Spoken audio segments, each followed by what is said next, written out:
Notice to pay or quit. 3-day notice to a tenant in breach to pay rent or leave. When a tenant fails to abide by the lease, there is a process to follow to either gain compliance or remove the tenant (called eviction). The notice to pay or quit is the first step in the eviction process. The notice to pay or quit gives the tenant 3 days to comply or move out.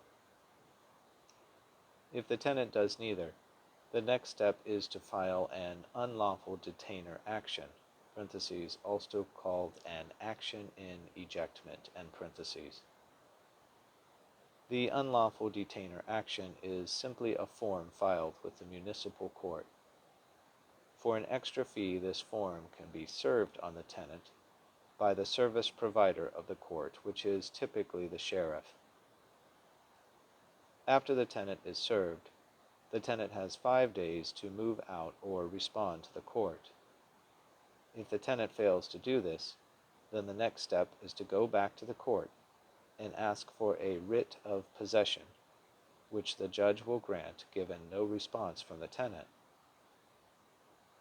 Again, the writ of possession needs to be served on the tenant, and 5 days later, the sheriff can physically remove the tenant. The notice to pay or quit is the initial notification to the tenant to either abide by the lease, pay the rent, or move out. Synonyms: eviction notice.